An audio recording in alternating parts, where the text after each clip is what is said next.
Jesus. O médium educado e amadurecido nessa lide do bem consegue se recompor quase instantaneamente, considerando ainda que os mentores o estão renovando fluidicamente e energeticamente para que se mantenha equilibrado e absolutamente em harmonia.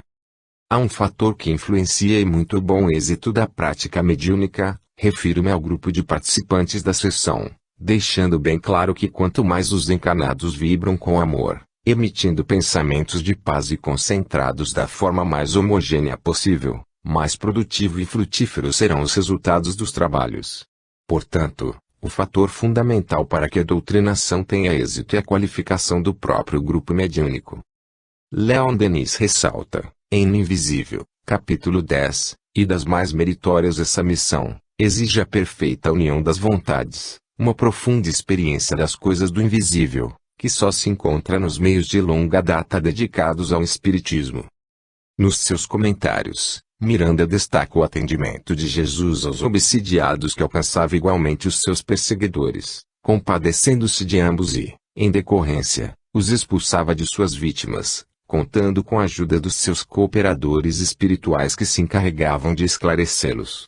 Eu imagino, caros leitores e leitoras, que tais espíritos, por se encontrarem diante de Jesus, envolvidos por sua puríssima aura que, repletada de amor e compaixão, de imediato envolvia o perseguidor.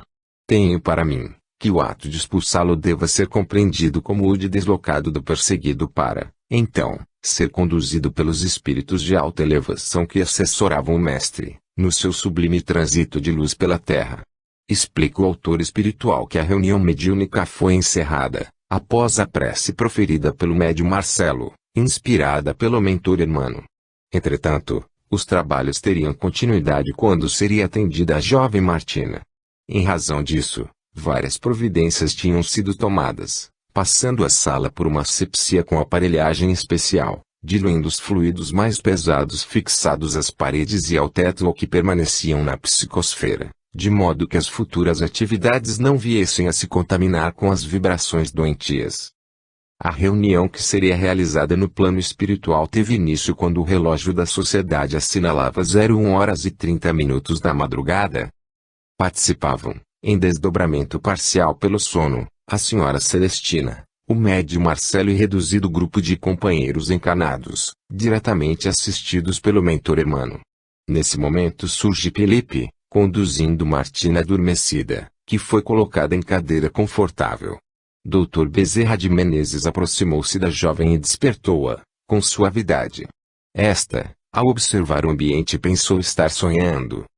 Miranda expõe que, embora a vinculação perispiritual da genitora que se encontrava em processo de reencarnação, a senhora foi conduzida até Martina, que desejou afastá-la, rejeitando a sua presença.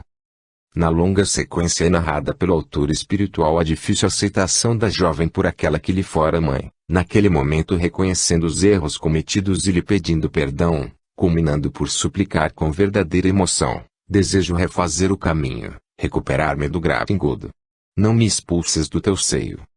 Martina, dominada por um choque ao ouvir a súplica de sua mãe, pôs-se em pé e interrogou: como expulsar-te de onde? Do teu ventre. Estou necessitando do retorno, dos teus braços e do teu colo quente para repousar um pouco e cuidar de ti nos dias pesados do futuro. Martina, indignada novamente, rejeitou veementemente a gestação, destacando sua condição de mulher famosa e rica, enumerando as razões de realizar o aborto.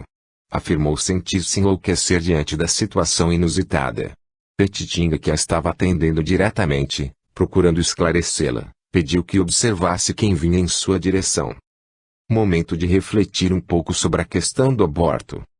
O Espiritismo defende a vida em todos os sentidos, trazendo esclarecimentos irretorquíveis quanto à gravidade de se interromper a vida do ser em formação. Constitui-se em grave comprometimento perante as leis divinas a prática do aborto em qualquer fase da gravidez, visto que esse procedimento impede que o espírito, já ligado ao embrião, renasça em novo corpo físico que lhe servirá como instrumento de progresso. Em O Livro dos Espíritos, Feb. 2006, na questão 358, Kardec indaga: constitui crime a provocação do aborto, em qualquer período da gestação? Há crime sempre que transgredis a lei de Deus. Uma mãe, ou quem quer que seja, cometerá crime sempre que tirar a vida a uma criança antes do seu nascimento. Por isso que impede uma alma de passar pelas provas a que o serviria de instrumento o corpo que estava se formando. Emmanuel, o mentor de Chico Xavier, em página intitulada Aborto Delituoso, enfoca os vários crimes e os procedimentos para coibi-los, lecionando, porém, a certa altura, da seguinte forma: todavia, um crime existe mais doloroso, pela volúpia de crueldade com que é praticado, no silêncio do santuário doméstico ou no regaço da natureza. Crime estarrecedor, porque a vítima não tem voz para suplicar piedade nem braços robustos com que se confia aos movimentos de reação. Referimos-nos ao aborto delituoso, em que pais inconscientes determinam a morte dos próprios filhos, asfixiando-lhes a existência, antes que possam sorrir para a bênção da luz. Religião dos Espíritos, Feb. 17ª ed. Pag. 17 a 18. Nos últimos tempos a mulher, pretextando ser dona do próprio corpo, afirma ter o direito de praticar o aborto, diante de uma gravidez indesejada. Essa é a postura de grande número de mulheres que lutam pela regulamentação do aborto, totalmente alienadas quanto à realidade de que são espíritos imortais como, aliás, todos nós, humanos. A certeza da imortalidade e da reencarnação muda toda a perspectiva de vida, trazendo no seu cerne a questão do livre-arbítrio e da responsabilidade individual perante as leis divinas. Retornando ao enfoque da situação de Martina. Filipe, que se apresentava levemente aureolado por suave claridade, se aproximou, chamando-a de Maria José. Ela o reconheceu prontamente e respondeu dando-lhe o nome de Marseille. Em sequência os dois se abraçaram e ela, sentindo-se confusa, mas feliz, reconhecendo que estava diante do verdadeiro amor de sua vida, aceitou os argumentos dele em relação à gestação e mostrando-se propensa a admitir o retorno de sua mãe. Capítulo 7. O amor nunca põe limites. Após o atendimento à jovem Martina, os trabalhos prosseguiram, quando duas entidades que cooperavam habitualmente nas reuniões mediúnicas da Sociedade Espírita adentraram, trazendo em maca, adormecido, um dos seus diretores. Tratava-se do confrade Anacleto, que já passara de 50 anos de vida, viúvo há 5 anos, e que sempre fora um dos pilares de segurança da instituição por sua dedicação constante. Miranda foi informado de que ele era responsável por atividade de grande importância na casa. Porém, invigilante, nos últimos tempos havia passado por uma transformação no seu comportamento, tornando-se agressivo e perturbando o grupo de trabalho do qual fazia parte. Anacleto, durante os anos de casado, manteve-se equilibrado sexualmente, mas após a desencarnação da esposa, igualmente dedicada trabalhadora, passou a cultivar ideias e sentimentos perturbadores, despertando em seu íntimo tormentos até então adormecidos, gerando hábitos mentais que o levaram a um tipo de vida promíscua, frequentando motéis com jovens aventureiras igualmente perturbadas. Aos poucos se desligou emocionalmente dos deveres espirituais e passou a se desinteressar pela função que exercia na casa. Entre os membros da diretoria, quando chamado a cooperar, reagia de maneira grosseira, faltando totalmente com os compromissos assumidos. Por fim chegara ao ponto de desviar valores da contabilidade da instituição, a fim de atender aos prazeres pelos quais optara. A esposa desencarnada, acompanhando-lhe a derrocada, aflita, recorreu ao mentor, solicitando socorro imediato. Esse, por sua vez, orou em rogativa a Francisco de Assis, que encaminhou para o atendimento ao irmão necessitado a equipe de Bezerra de Menezes, em atuação espiritual na sociedade. O autor espiritual menciona que no presente comportamento de Anacleto, o que mais se evidenciava era uma espécie de alucinação de autopoder, que ele próprio se atribuía, não prestando contas dos seus atos administrativos e nem admitindo ingerência ou quaisquer observações no sentido de mudar suas atitudes. A situação chegou a tal ponto que os companheiros pensavam em convocar uma Assembleia Geral ao fim de excluí-lo do quadro administrativo, o que poderia resultar em escândalo, pois certamente ele reagiria de forma negativa, mas se complicando e afetando o conceito da própria instituição, voltada ao amor e à caridade.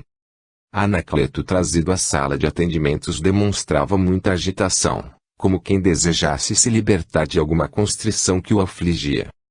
Observando com mais atenção, Miranda notou que ele se encontrava em processo de subjugação espiritual muito grave, pois apresentava estranhas formas ovoidais, que lembravam a medusa da mitologia grega, e que era constituída por seres espirituais inferiores. Estas formas flutuavam em volta de sua cabeça, emitindo ruídos estranhos. Miranda explica a seguir. Tratava-se de espíritos vítimas da monoideia, que lhes fora inculcada em experiências hipnológicas perversas, trabalhada por hábil adversário do bem, que se acreditava responsável por verdadeira legião de desencanados que lhe sofriam os acicates cruéis. Em sua observação, Miranda notou que 2 desses ovoides fixavam-se no sistema nervoso central, outros 2 no aparelho genésico, e um no chakra cerebral, em verdadeira parasitose exploradora grave. Todas essas áreas apresentavam-se dominadas por esses espíritos deformados, sendo que a atuação no sistema nervoso central exauria a vítima lentamente porque se nutriam do seu tônus energético. A continuidade desse quadro por certo acarretaria alguma enfermidade grave, comprometendo-lhe a existência física. Interrompemos a narrativa para imprescindível esclarecimento. André Luiz, especialmente em Evolução em Dois Mundos, FEB, psicografia de Francisco Cândido Xavier e Valdo Vieira, quinta ed. Capítulo 12. Encontramos importantes elucidações a respeito dos espíritos denominados ovoides.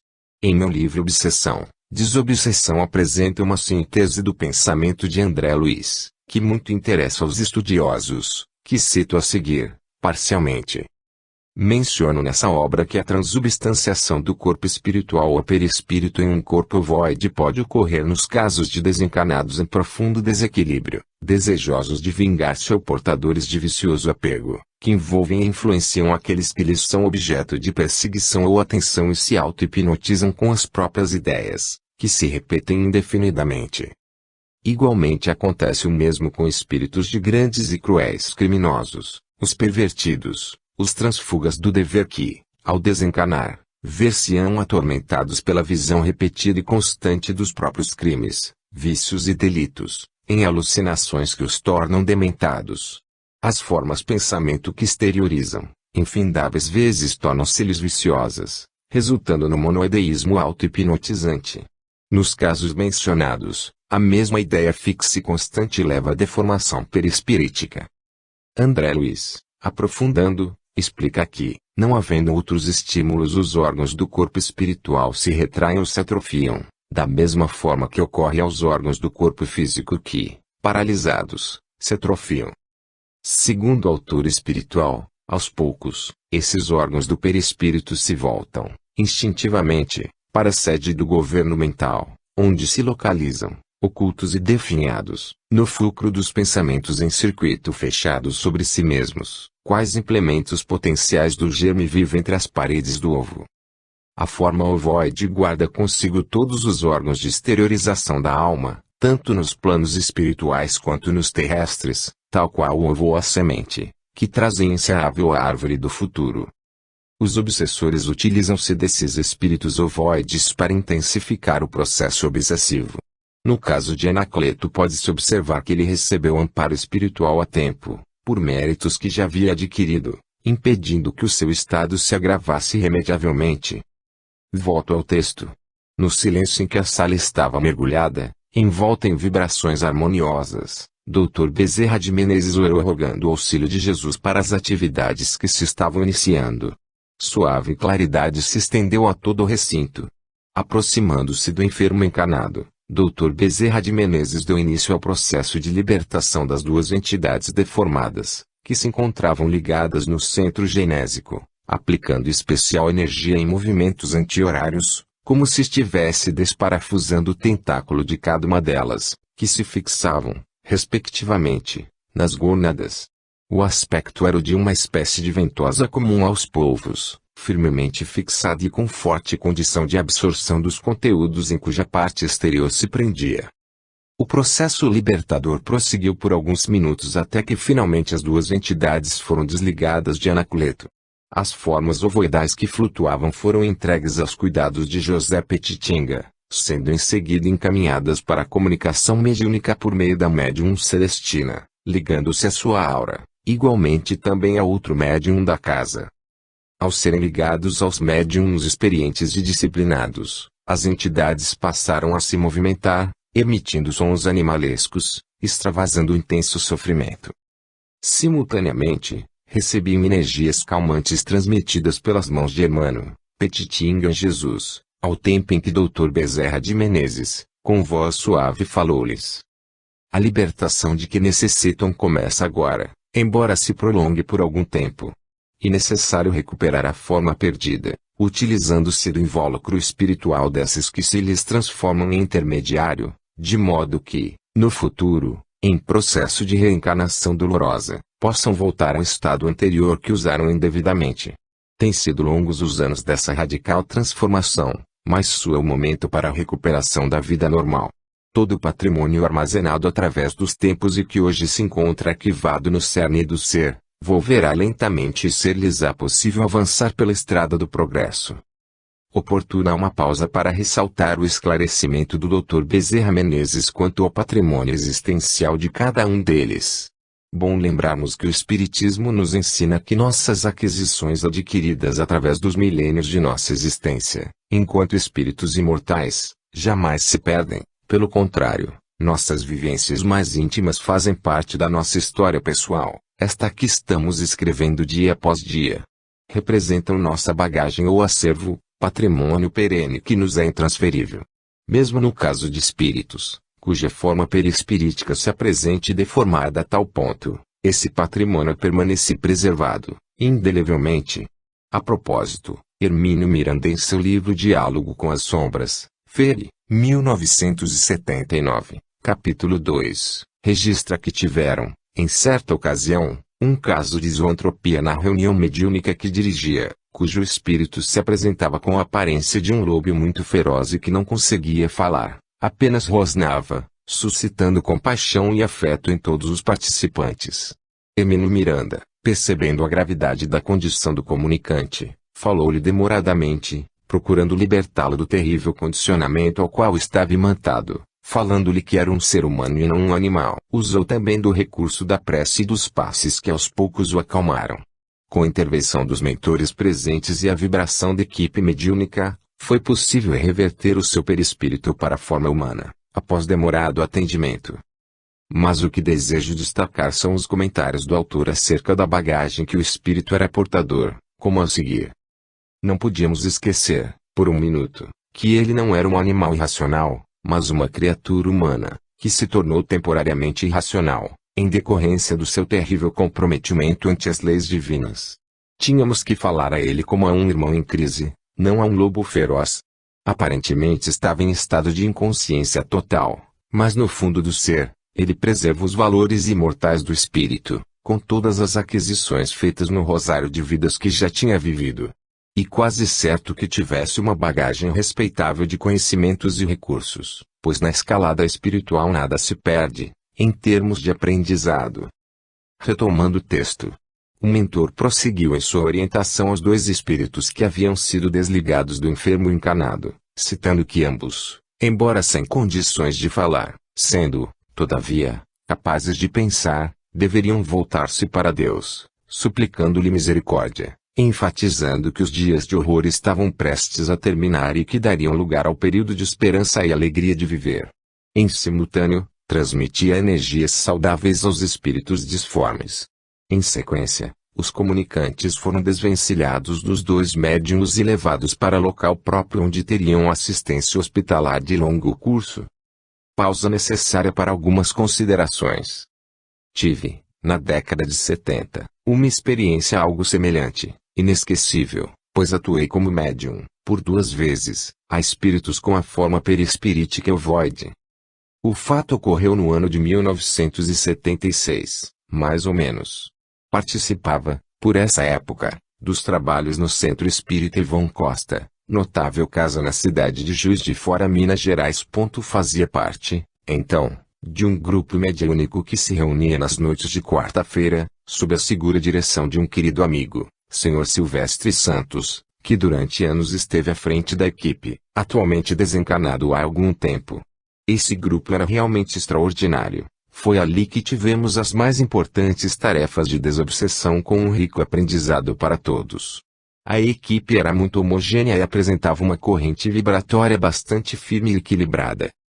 Certa noite, em que trabalhávamos na desobsessão de casos muito graves, eu percebi que os benfeitores preparavam um trabalho muito especial.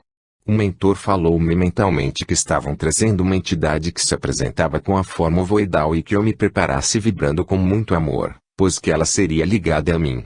Enquanto escrevo, uma grande emoção me invade, porque em minha tela mental revejo o nosso grupo em aquela noite memorável. Uma saudade suave desperta em mim a lembrança de cada um dos integrantes, alguns já desencarnados. Dei a seguir a passividade ao irmão necessitado e extremamente sofredor, passando a sentir a terrível condição em que se encontrava. Ele emitia sons muito baixos, como quem estivesse respirando estentoricamente, com dificuldade e ruídos estranhos. O comunicante não conseguia falar, mas eu senti que estava em desespero. O dirigente, mesmo não tendo noção do que acontecia, notou que havia alguma coisa diferente naquela comunicação e, inspirado pelo mentor dos trabalhos, Ivon Costa, e pelo meu mentor, Dr. Amada Horta, começou a falar de Jesus e do amor que ele dedicava aos enfermos e sofredores, enquanto aplicava passes de reconforto sobre minha cabeça, que recaíam sobre a entidade, que foi aos poucos se acalmando, cuja respiração ofegante lentamente se modificou, trazendo um tanto de paz àquela alma aflita. Por minutos, que não sei precisar, a ligação permaneceu entre nós, o espírito e eu, sendo que ele foi posteriormente desligado e conduzido adormecido pelos benfeitores. Ao término dos trabalhos, no momento da avaliação, comentei a visão que havia tido do desventurado irmão, que apresentava o perispírito deformado parecendo um pó-ovo, que a sensação que me passara foi de que ele havia colado às minhas costas, e que tive de reunir todas as minhas forças vibratórias, amorosas e maternais, para suportar a carga negativa que me transmitia. Era um ovoide, eu disse. Mas ao mesmo tempo os mentores sustentavam as minhas energias e me reabasteciam para que mantivesse o equilíbrio e a harmonia interior. Os anos transcorreram. Décadas depois, em conversa com amigos, na Sociedade Espírita Joana de Angelis, sendo que um deles é filho do nosso antigo dirigente, no Ivon Costa, Vitor Silvestre Ferraz Santos, atualmente o dirigente do nosso grupo mediúnico na Seja, relatei as comunicações dos dois espíritos que se apresentavam com a forma ovoidal, mencionando que sua aparência lembrava de um polvo. Inclusive mencionei que nunca soubera de alguém que tivesse essa experiência.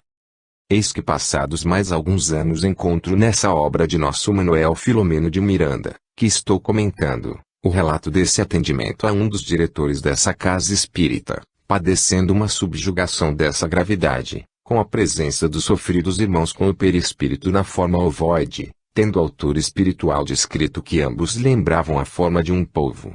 O que veio confirmar a minha experiência dos anos 70, no século XX.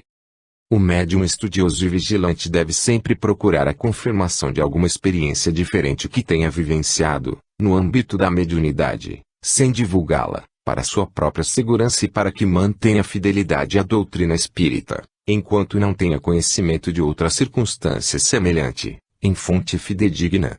Está a universalidade do ensino dos espíritos, conforme preconiza o codificador, Allan Kardec. Retomando a narrativa de Miranda, este informa que o generoso mentor se aproximou da máquina em que Anacleto se encontrava, ainda adormecido, porém, inquieto e gemendo, repetindo a mesma providência com outros dois necessitados ovoidais, que se fixavam no sistema nervoso central, presos na base posterior do cérebro, no ponto inicial da medula, procedendo ao desligamento. As entidades pareciam perceber o que estava ocorrendo e se agitavam negativamente, como a insistir para permanecerem na mesma situação vampiresca. Dr. Bezerra de Menezes, imperturbável, retirou-as igualmente, as encaminhou à comunicação mediúnica por meio de dois médiuns, profundamente concentrados, condição essencial para um bom resultado do trabalho. Entretanto, ao contato com a aura de cada um deles, mostravam-se mais agitadas e angustiadas. O mentor, então, falou-lhes que a compaixão do Pai pelos filhos que se enganam sempre está presente e ultrapassa a tudo quanto podemos conceber. Prosseguiu dizendo, desse modo é chegado também o momento de ambos que, a partir de agora, enfrentarão as consequências da própria incúria, a fim de despertarem para realidades novas e inadiáveis. Inutilmente o mal permanecerá na terra e o seu curso, por mais longo se apresente, será sempre de breve duração, porque somente o bem possui caráter de permanência, por proceder de Deus.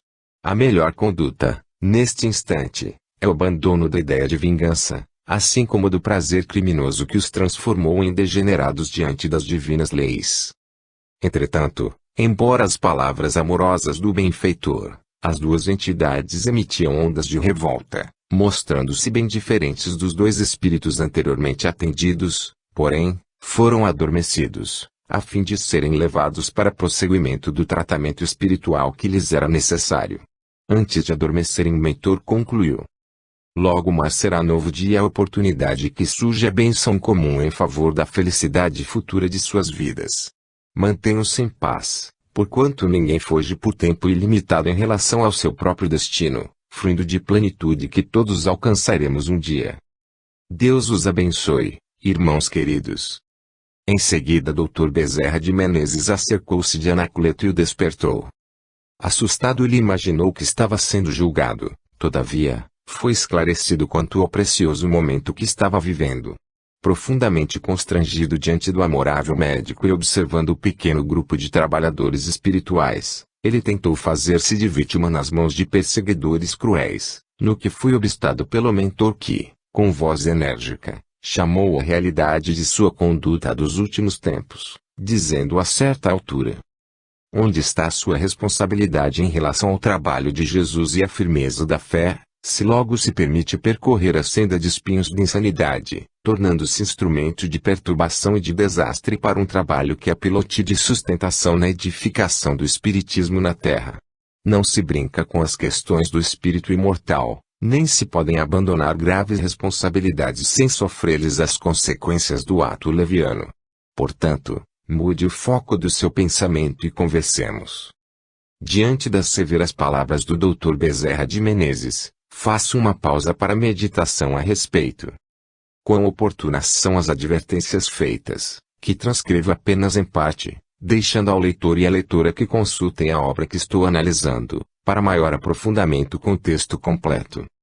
Todavia, temos acima material suficiente para pensarmos a respeito de nossas responsabilidades enquanto trabalhadores, voluntários sim, na ótica do plano terreno, porém, comprometidos com Cristo, que nos convocou à tarefa da divulgação da doutrina dos Espíritos, diante da qual cabe a cada um servir incondicionalmente, entendendo que é um ensejo sagrado assumido antes de nossa atual reencarnação. Não se brinca com as questões do espírito imortal, diz o mentor, e podemos acrescentar, não se brinca com tão magno compromisso que aceitamos ou que pedimos e imploramos, ainda na espiritualidade, na certeza de que somos necessitados desse abençoado campo, dessa vinha que pertence ao Senhor, a fim de emprestar-lhe o nosso suor, o nosso esforço, se desejamos, é claro, contribuir com a regeneração do nosso planeta Terra, que se instalará a partir da contribuição de todos nós. Sabemos nessa grande transição, ora em curso, da importância do Espiritismo, cuja mensagem está diante do tempo, na vanguarda desse amanhecer que almejamos. Portanto, trabalhamos, estejam certos, para o futuro da humanidade, o que nos leva a inferir que se desviarmos do curso traçado pela grandiosa programação espiritual, graves serão os resultados de nossa incúria e desatino. Assim, o momento é este, não amanhã e nem depois, mas agora. Ao compreendermos o alcance desse trabalho e de sua magnitude, estaremos com os olhos e com nossos melhores sentimentos e pensamentos no porvir infinito que nos acena e aguarda. Pensemos nisso. Prosseguindo, Miranda comenta que Anacleto se conscientizou do quanto estava sendo beneficiado e, despertando emocional e psiquicamente, reconheceu a vivência desequilibrada que havia adotado. Então, chorou sinceramente arrependido, externando o desejo de retomar a caminhada da qual se desviara. O médico espiritual recomendou-lhe a oração e a disciplina moral, explicando que ainda permaneciam alguns liames de sintonia com espíritos malfazejos, assim deveria manter-se vigilante em relação aos desejos do prazer doente e prejudicial. Amanhece-lhe a oportunidade nova que deverá ser aproveitada com sabedoria. Deus o abençoe, finalizou o mentor. Anacleto foi reconduzido ao lar por Jesus Gonçalves. Capítulo 8. Aprofundando os conhecimentos. O capítulo se inicia com as elucidações do Dr. Bezerra de Menezes quanto aos atendimentos atinentes à grave obsessão de Anacleto, um dos diretores da instituição, do qual foram desligadas 4 entidades de forma ovoidal. Entretanto, restou uma delas, a que estava vinculada ao chakra coronário. O mentor explicou a razão desse procedimento. Explicarei que se trata de medida saudável e preventiva em relação ao seu reequilíbrio. Quando alguém sofre a indução malévola de espíritos desse teor, a sua organização psicofísica permanece intoxicada pelos fluidos venenosos aspirados, adaptando-se às circunstâncias doentias. Se, de repente, é liberada desse tônus enfermiço, sofre um colapso de interação mente-corpo e o paciente pode tombar na perda de memória, em alucinação, em distonia emocional. Desse modo, o processo de recuperação deve ser realizado com certa morosidade, facultando ao corpo adaptar-se à nova ingestão de energias, ora saudáveis, que eliminarão as sequelas deixadas pelos tóxicos destruidores. Nosso irmão despertará com vagas lembranças do nosso encontro, nauseado, mas indisposto, no entanto, com real interesse pela mudança que se lhe deve operar no que diz respeito à conduta mental e moral. Pausa para uma reflexão acerca desse ponto citado pelo mentor. Trata-se de uma obra de Manuel Filomeno de Miranda, Loucura e Obsessão, Feb. 1990, capítulo 20, em que ele aborda o assunto. Vejamos seus comentários. À medida que a obsessão se faz mais profunda, o fenômeno da simbiose, interdependência entre o explorador psíquico e o explorado, se torna mais terrível. Chega um momento em que o perseguidor se enleia nos fluidos do perseguido de tal maneira que as duas personalidades se confundem. A ingerência do agente perturbador no cosmo orgânico do paciente termina por jugulá-lo aos condimentos e emanações da sua presa, tornando-se, igualmente, vítima da situação, impossibilitando-se o afastamento. Por outro lado, a magnetização e intoxicação fluídica do agressor sobre o hospedeiro transforma-se em alimento próprio para a organização celular, que, se não a recebe, de repente, desajusta o seu equilíbrio. No princípio gera distonia, desarticulação, para depois adaptar-se e aceitar a energia deletéria sem maiores choques nos elementos que constituem o universo celular. No texto transcrito, a obsessão era realizada por um perseguidor apenas, estando ele e a vítima enleados em graves cometimentos, no passado, tornando-se esse processo simbiose bastante profunda e já antiga. Quanto a Anacleto, o processo de contaminação fluídica pelos espíritos ovoides estava no começo, o que possibilitou o desligamento dos mesmos sem maiores danos para ele. Na sequência dos esclarecimentos do Dr. Bezerra de Menezes, ele discorre sobre um ponto muito importante que é imprescindível atentarmos. O caminho do vício é tortuoso e ingente, causando muitos danos a todo aquele que o percorre irresponsavelmente, sedento de prazeres mórbidos. A verdadeira saúde inicia-se no pensamento dignificante que constrói vigorosos combatentes psíquicos sempre em vigilância e na posição de luta contra os vírus produzidos pelos adversários do bem, que invadem a organização celular das criaturas levianas, sustentando-as nas aspirações doentias a que se adaptam e nas quais se comprazem. Utilizando-se o ser humano da oração e dos pensamentos edificantes, são criados antivírus específicos que o defendem da contaminação prejudicial. E sempre de bom alvitre a manutenção do equilíbrio mental de onde procedem as energias compatíveis com a onda vibratória elegida para a vivência existencial. Estamos a serviço de Jesus, e é natural que todos aqueles que se lhe transformam em adversários, por essa ou aquela razão, tenham-nos na condição de inimigos, porque lhes constituímos impedimento aos planos de expansão e de vitórias nos seus empreendimentos infelizes. Importante alerta do Dr. Bezerra de Menezes quanto à saúde, que hoje sabemos, não apenas através do Espiritismo, mas igualmente pela ciência que avançou consideravelmente nesse campo da influência mental sobre o corpo físico, abrangendo as causas psicossomáticas em uma visão cada vez mais aprofundada, e quero crer que, dentro em breve, estará aceitando, integralmente, a presença do espírito com toda a sua bagagem e conquistas, a comandar o cosmos celular.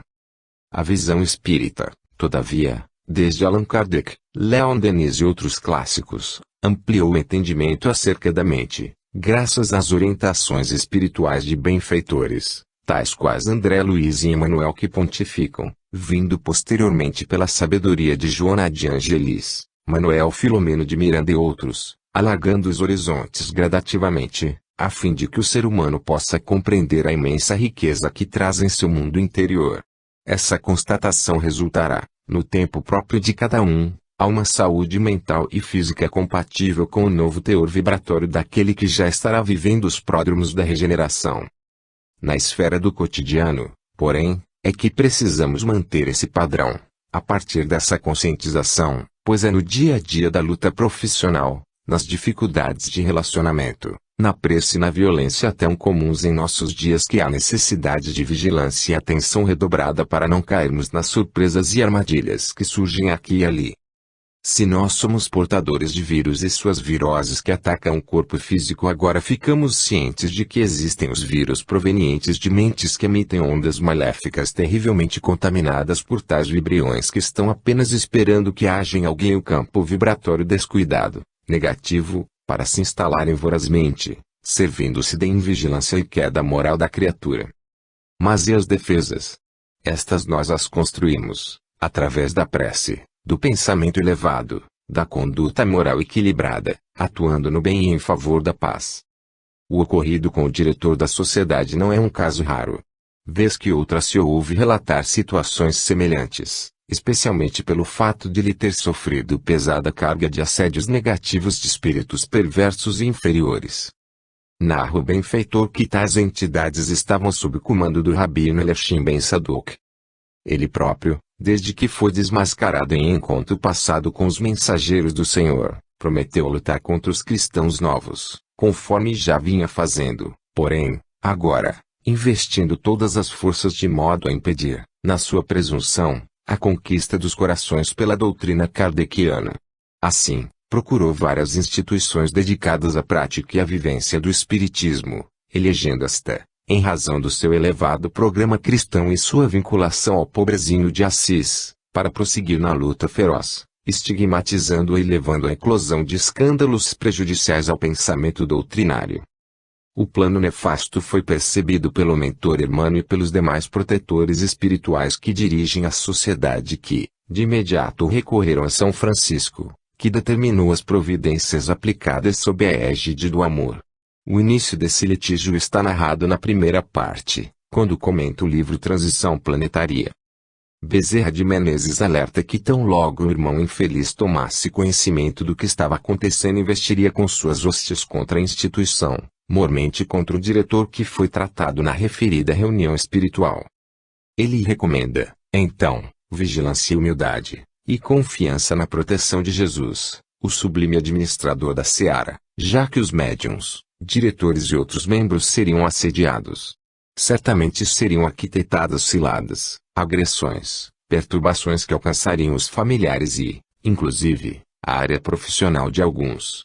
Em suas exortações finais, Dr. Bezerra de Menezes afirmou: nestes dias da grande transição planetária ocorrem e sucederão muitos fenômenos aterradores, que são os frutos apodrecidos da conduta social das criaturas terrestres, cada vez mais degradada, chamando a atenção para a mudança que se dará, propiciando a harmonia e legítima alegria de viver. Ninguém se escuse a cooperação em favor do mundo melhor, porque as leis cumprem-se com ou sem a anuência dos homens e até mesmo apesar da sua negada cooperação. A barca terrestre segue o seu curso no oceano sideral, sofrendo algumas injunções tempestuosas, mas Jesus está no leme, não nos esqueçamos. Às 3 horas da manhã foram encerrados os labores e os participantes encarnados foram conduzidos aos lares pelos trabalhadores espirituais da casa. Relata Miranda que no dia seguinte foram visitar Anacleto. Este teve recordações fragmentadas de que havia sido socorrido durante o sono físico, guardando a impressão de um desdobramento no qual tinha sido beneficiado pelos mentores da sociedade espírita, cujos compromissos voltaram à sua lembrança, conscientizando-se da conduta relapsa dos últimos tempos e, sinceramente, se arrependendo. Nesse clima mental e vibratório sentiu necessidade de orar, suplicando a ajuda do alto, entrando assim na sintonia com o mentor que o envolveu em amorosas vibrações, fato este que diminuiu a interferência da entidade ovoidal que se lhe conservava imantada ao centro coronário. Sentindo-se renovado, preparou-se durante todo o dia, a fim de que à noite viesse a reencontrar os amigos, pensando inclusive em se desculpar. O autor espiritual, retornando ao centro de atividades, observou que em volta da instituição verdadeira tropa de assalto armava o cerco, como sucedera em outras ocasiões de lutas entre as forças do Cristo e os perversos adversários da luz. Alguns espíritos, portadores de carantonhas terríveis, controlavam entidades deformadas pela zoantropia, acorrentadas, com aspectos de lobos e cães ferozes. O ambiente em torno tornou-se pestilento em razão da emanação vibratória inferior da tropa. As agaias, espécie de flechas antigas, foram atiradas contra a casa e contra aqueles que ali estavam, causando súbito mal-estar em alguns dos que vinham em busca de socorro para seus problemas físicos e espirituais, que logo se recuperavam ao adentrar ao salão de palestras e de passes coletivos, em razão da ambiência que apresentava defesas espirituais permanentes, beneficiando o público em geral. Nessa altura dos acontecimentos, Dr. Bezerra de Menezes convocou o dirigente Hermano para uma reunião da qual participaram alguns espíritos encarregados de outros setores da casa. Após alguns minutos de silêncio, o benfeitor teceu algumas considerações a respeito da situação promovida pelos adversários do bem, alertando que, diante do desafio, a única alternativa seria a compaixão, envolta no amor, na solidariedade como auxílios para conquistar aqueles que ainda se compraziam na violência para as fileiras da paz. Aconselhou algumas providências, que transcrevemos a seguir. Torna-se conveniente que, nas próximas exposições doutrinárias, sejam explicadas pelos divulgadores doutrinários as dificuldades que, periodicamente, surgem no caminho de todas as criaturas, o mesmo ocorrendo nas comunicações mediúnicas, de forma que se tome conhecimento desse período de lutas e, por extensão, sejam aplicados os recursos da oração e das boas ações como medidas acautelatórias e impeditivas da vigência do mal em nossa grei. Inspirados pelos mentores espirituais, igualmente intuídos quanto às responsabilidades que a todos dizem respeito, criar-se-á um clima emocional e fluídico de segurança e equilíbrio durante todo o período de combates que se avizinha. A batalha final será do amor, apagando as labaredas do ódio daqueles que as vitalizam com a sua ignorância e teimosia. Que o Senhor de bênçãos nos abençoe e nos guarde nos seus desígnios de paz. As atividades prosseguiram durante todo o dia, mas à noite, antes do início dos passes que seriam aplicados às criaturas necessitadas, ocorreu, de súbito, uma situação constrangedora. Um homem, portador de distúrbios mentais profundos, conhecido no bairro, pela primeira vez, incorporado por um dos chefes sitiantes que o telementalizava, quis forçar a entrada na instituição. Pessoas encarregadas da vigilância, com gentileza tentaram convencê-lo do propósito, convidando-o a outra área, mas ele, cujo objetivo era o de perturbar a reunião, partiu para a agressão corporal, reclamando pela caridade e pelo amor que tanto eram ali apregoados. 4 trabalhadores tentavam impedi-lo, enquanto a malta ao redor gritava e zombava da situação, ao tempo que estimulavam os que dominavam o enfermo, estabelecendo assim pequena confusão que assustou os presentes, provocando pânico. O guia Hermano veio atender ao problema à porta de entrada e, orando sinceramente, acercou-se do doente, tocando-lhe a fronte, descarregando nele energia especial, que desvencilhou os 2 assaltantes ferozes, que se afastaram, após experimentarem um tipo de choque vibratório forte. Por seu lado, o homem enfraquecido quase desmaiou, sendo levado cuidadosamente para uma sala ao lado, onde recebeu carinhoso atendimento. O tema da reunião pública, apresentado após a prece inicial, referia-se ao tema fora da caridade não há salvação, do Evangelho segundo o Espiritismo, gerando psicosfera de paz e reconforto espiritual. Miranda informa que notou a presença de Martina, visivelmente modificada, discretamente vestida e maquiada. Ao final, os médiuns de cura postaram-se nos seus lugares habituais, transmitindo os passes de libertação de fluidos maléficos, a todos envolvendo em vibrações de paz e solidariedade. Capítulo 9. O grande desafio. o autor espiritual abre o capítulo tecendo considerações a respeito da necessidade da modificação do ser humano para melhor. Refere-se aos momentos que vivemos, caracterizados pelo esforço autoiluminativo, resultante das múltiplas revelações que a humanidade tem recebido através dos tempos. Alude às lições de Jesus que há 2000 anos convocam-nos ao procedimento moral correto, à convivência pacífica e ao cumprimento dos deveres de solidariedade e de apoio aos que se encontram na retaguarda da ignorância ou passando por sofrimentos e testemunhos afligentes. Menciona que cada um deve preparar-se para acompanhar a marcha do progresso, integrando a legião dos construtores do novo período da humanidade. Interessante observação que Miranda apresenta, ao citar que esse procedimento vem sendo realizado em diversos segmentos da sociedade, mesmo desconhecendo a realidade espiritual, graças à lei de progresso que alavanca e impulsiona o desenvolvimento ético, moral. Um destaque a seguir para o alerta do autor. Entre os espiritistas, no entanto, deve ser maior a contribuição renovadora, porque estão informados das ocorrências impostas pela lei, que já não podem ser postergadas.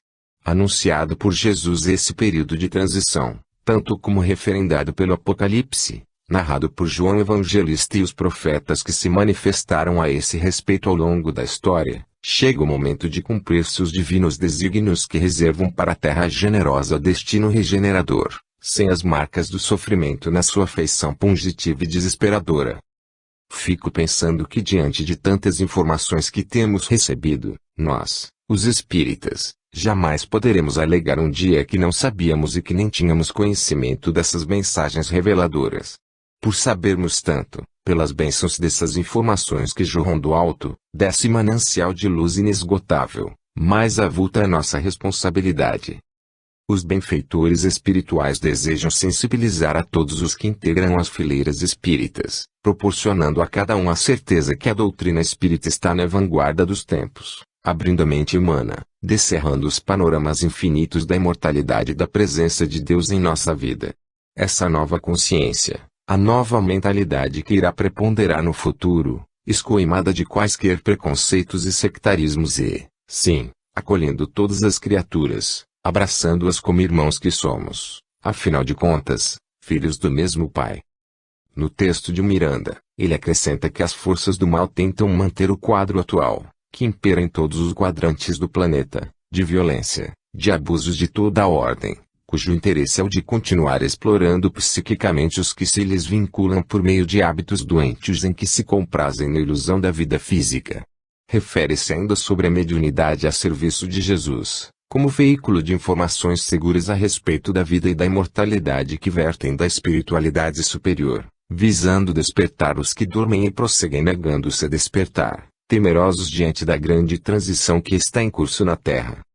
Após essas reflexões, o autor espiritual passa a descrever os trabalhos da instituição, visto que estava ocorrendo uma palestra-aula, proferida por um dedicado trabalhador que se destacava por sua vivência consentânea com as diretrizes do Evangelho. Todavia, quando o orador iniciava sua exposição, ouviu-se o barulho de uma queda, e logo se percebeu que uma senhora tombara da cadeira e no chão gritava histericamente, influenciada por uma entidade perversa que lhe golpeava o útero, com uma carga de alto teor negativo produzindo-lhe grande desespero, ao tempo em que a dominava num grosseiro fenômeno de incorporação. De imediato algumas pessoas tentaram acudi-la, de maneira gentil, sem conseguir êxito enquanto outras, temerosas, aguardavam que a situação fosse controlada, o que aconteceu, pois membros da sociedade, adestrados para tais atendimentos acercaram-se da senhora em descontrole emocional, aplicando-lhe passes e falando suavemente ao perseguidor que, por sua vez, se encontrava sob o comando mental de um dos chefes do lado de fora. Aquela era a primeira vez que a senhora visitava a sociedade espírita e, deseducada mediunicamente, não teve como controlar o impacto das vibrações inferiores do espírito malévolo. Ato contínuo, Dr. Bezerra de Menezes aproximou-se, orientou o perseguidor afastando-o da médium desequilibrada e enferma.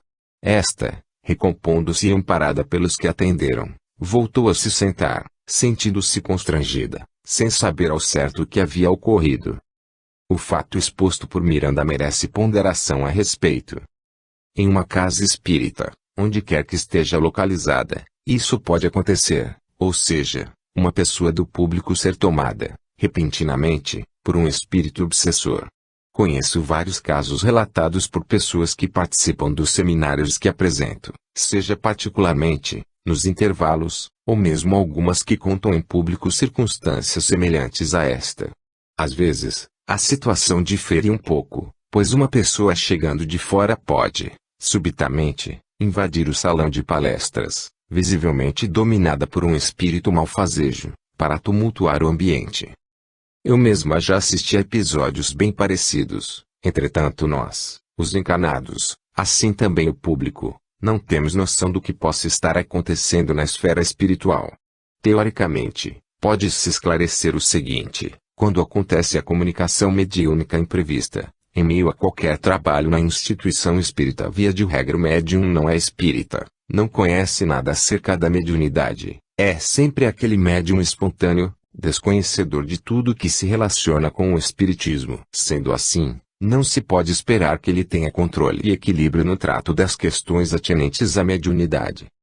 Diante da situação citada, deve-se fazer o atendimento, por pessoa capacitada para tal cometimento, melhor que sejam 2 trabalhadores, pois enquanto um deles conversa com o obsessor o outro aplica o passe.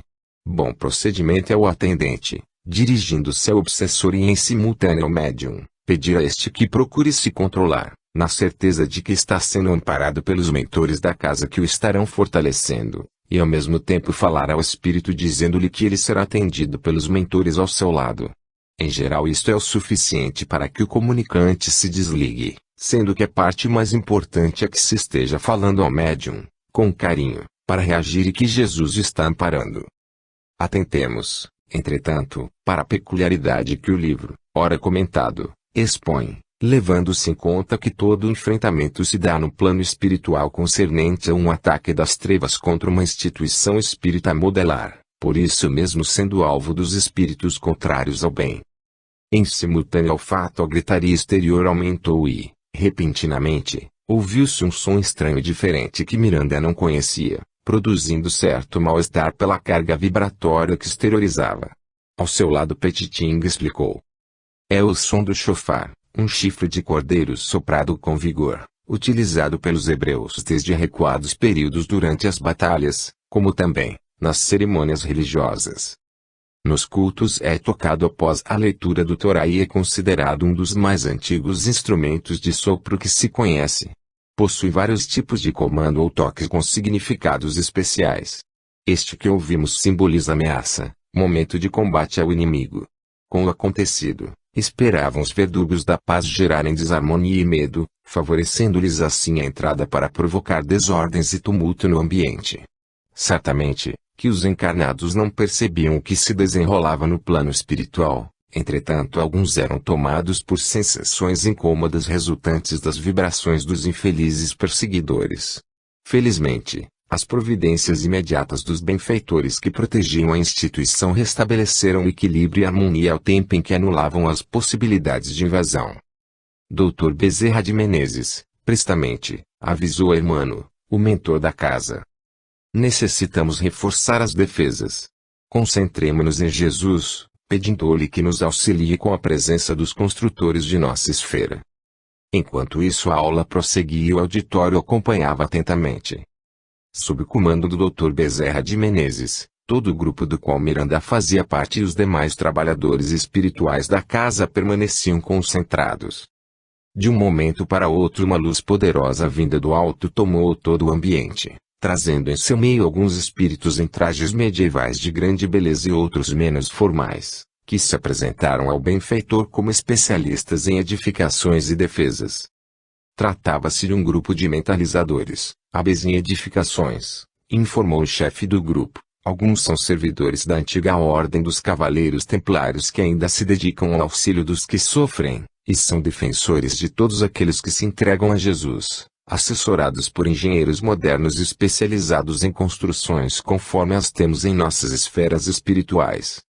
Logo deram início ao trabalho, sendo que alguns permaneciam concentrados, a fim de que o material surgisse do fluido cósmico e fosse aos poucos sendo aplicado na edificação, cuja base assentava-se na sala de palestras, envolvendo um grande espaço em forma quadrangular.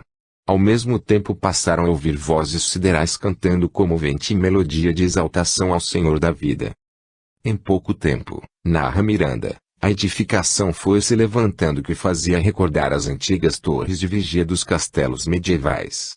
Em menos de uma hora foi concluída a obra que ultrapassava a altura do edifício material, na qual foram instalados instrumentos que faziam recordar canhões de reduzido calibre, capazes de emitir raios magnéticos que produziam choques desagradáveis naqueles que lhes constituíam alvos.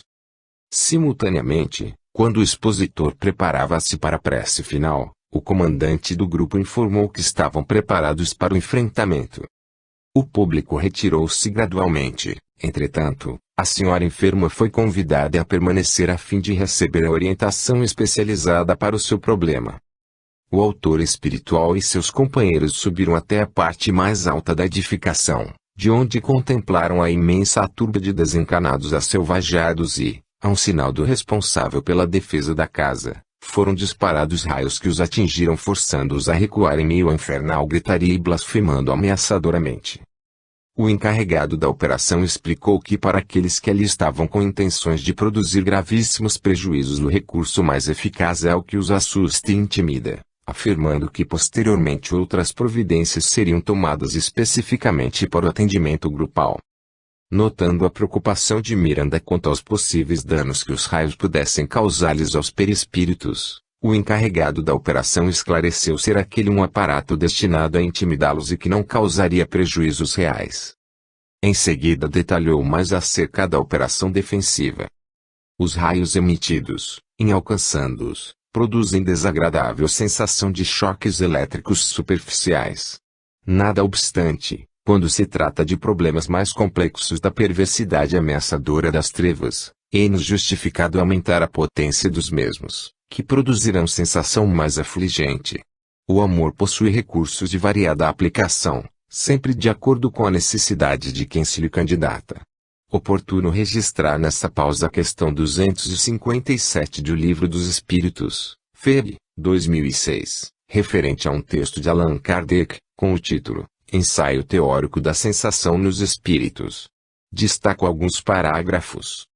Sabemos que no espírito há percepção, sensação, audição, visão, que essas faculdades são atributos de todo o ser, e não, como no homem, de uma parte do ser.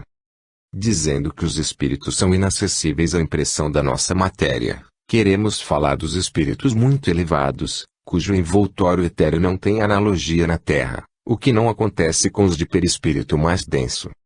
Os sofrimentos por que passa, o espírito, são sempre a consequência da maneira pela qual viveu na Terra. Certamente não sofrerá de gota, nem de reumatismo, mas experimentará outros sofrimentos que não serão menores. Ponto. Quanto mais desmaterializado se achar, menos sensações dolorosas experimentará.